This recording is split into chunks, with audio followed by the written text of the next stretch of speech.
to comment on that, but there are certain positive things, certain negative things. Positive things are, because of that, how many children are learning music.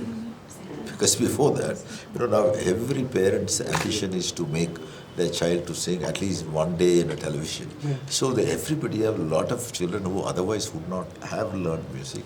They are all learning music just to appear. That is one positive thing. But at the same time, what is important for the parents, other people to realize, or all the people who are organizing, when they select the best, uh, instead of giving a cash prize or anything which immediately the parents or somebody else buy a house or buy a car, and next year there's somebody else comes, so their longevity become very very short, because they might have a concert for 1 or 2 years, then by the time the next person becomes idol, so like that every 2 years, so all of a sudden there's a big vacuum, then they feel like everything has disappeared. Instead, they give scholarships to these people. They give them whatever award, but then say that we will next 5 years, we want to focus on music, whatever music you want, Hindustani, Carnatic or Western music. We will educate you, give whatever institute you want, we will give you scholarship. That will be very, very useful. That way we will be creating great, great artists, not suddenly giving them some money. Then somebody buys a house, somebody buys a car, for 2 years they're happy. After that they drop out of the school thinking their life is made. So some cases this has happened, because it's slowly destroying talents also. But if there's a balance, it's good. The positive thing is everybody is learning music because they want to appear on the television. Say that. What is happening is, earlier people who were doing classical music, the whole system was different.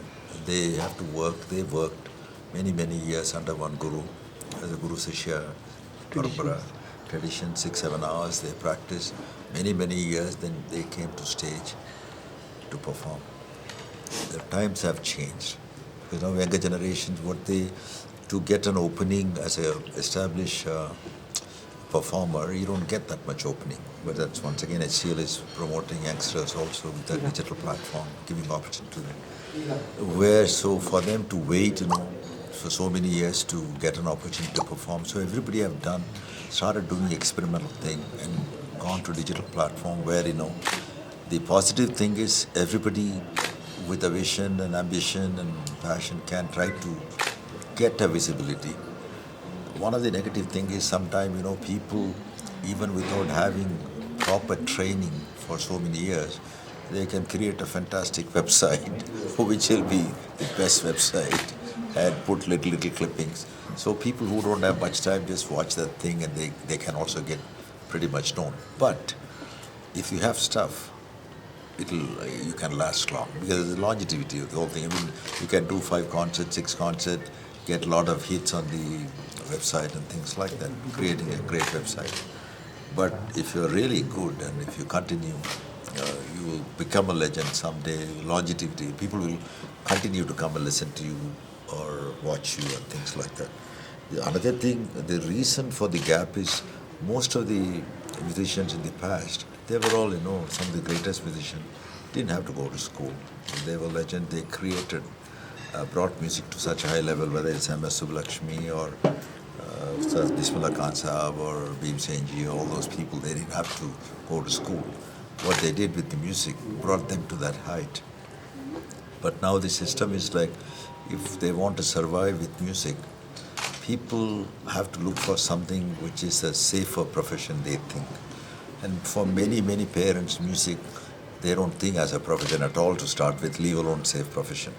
So in that contest, personally, what me and Kavita have done is we have created like Lakshmana Global Center of Excellence, where the practical musicians can take a BA, MA and PhD in music, focusing 70% on practical things and 30% of theory. But generally you learn 80% of theory in a university and 20% of practical.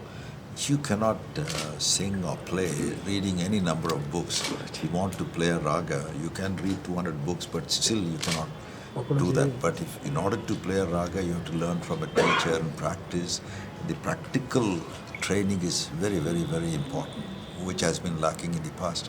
So now the whole new generation of music, they also are looking for a certificate, so they are educated Some of them, even many of the engineers and software engineers who are working in SAPA for us, teaching music, they're all shifted from their profession to take up music because they feel music is also a safer profession.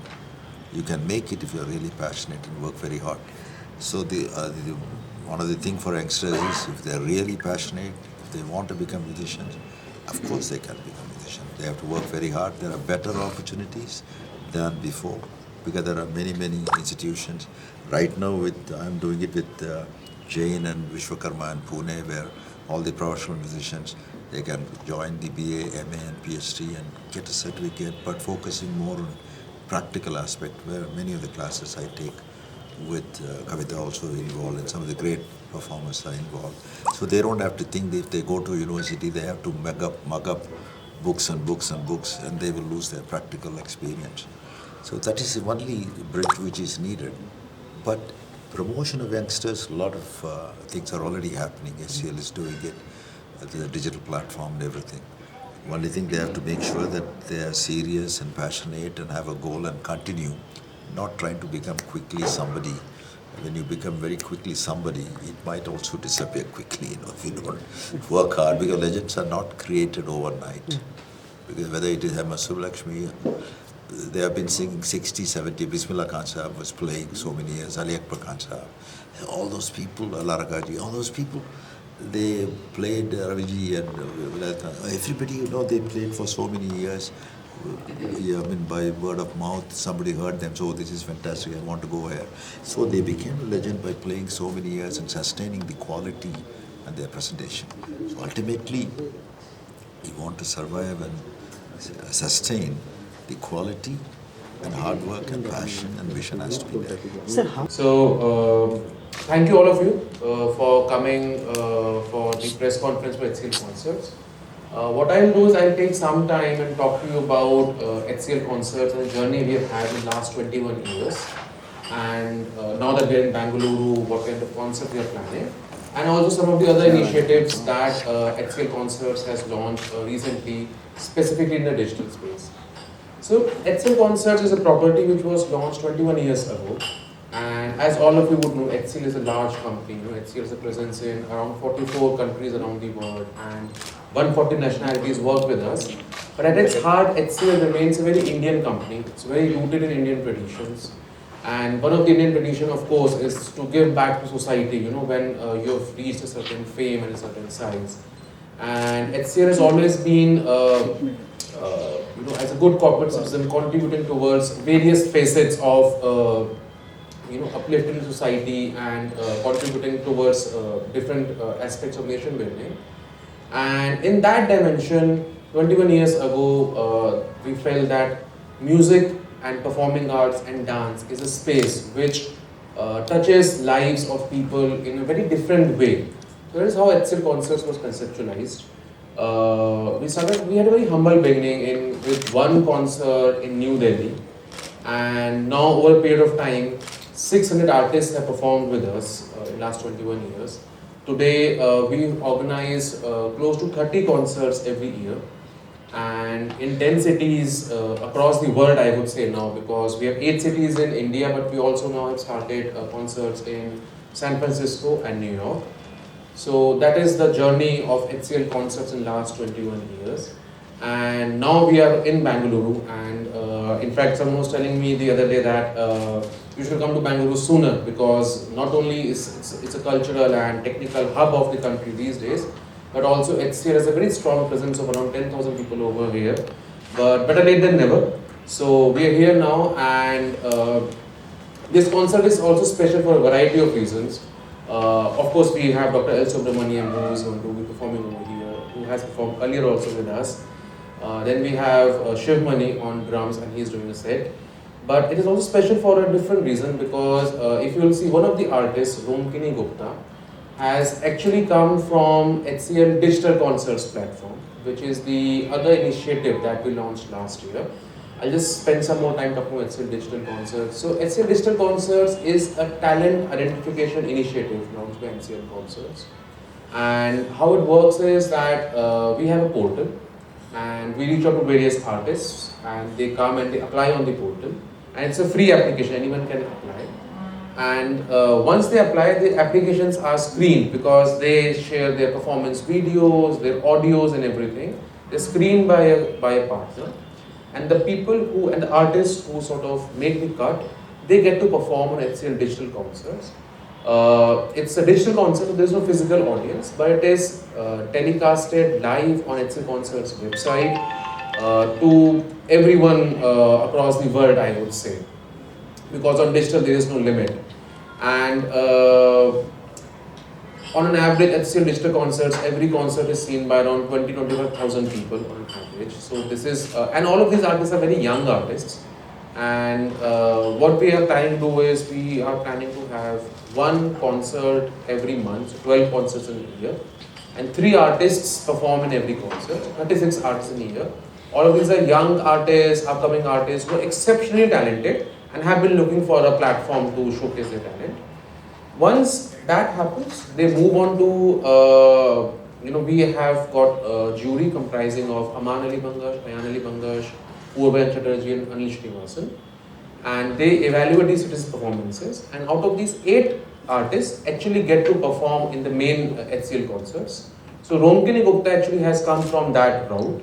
She performed with us in HCL digital concerts 2 months back, and through the evaluation process, the jury found her fit and with the right fitment, the right kind of talent to perform at HCL concerts. So she will be headlining this event in some sense, and then of course followed by performance by Shiv Mani and of course Dr. Subramanian's introduction. So that's HCL digital concerts for you. And since we are at the technical hub of the country and in many ways of the world today, it will be imperative for me to also talk about something called HCL Music. HCL Music is an app which we launched last year. It is an audio on demand app which is dedicated towards classical music and classical fusion music. Currently I would say it has 6,000 songs of young artists ranging from Romkini and Ghulam Hassan Khan and everyone who are like upcoming artists, right up till Dr. Subramaniam, Zakir Hussain and Haribhara Chaurasi and everyone.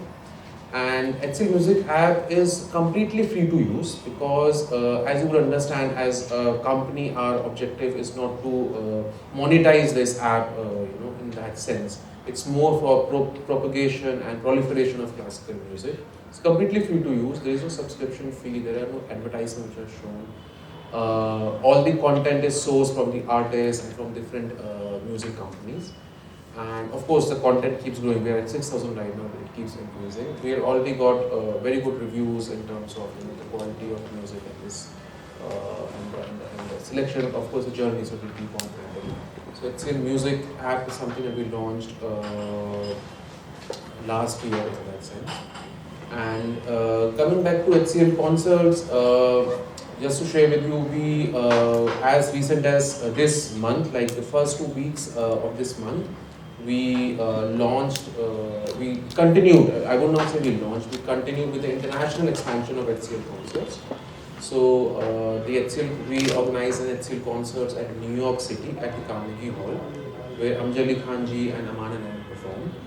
And then the same artist set also moved to San Francisco, where the Levi's Stadium, which is an iconic stadium in Bay Area, the artist performed over there. So that was something which started as a very as a small beginning in as one concert in India Habitat Center in Delhi.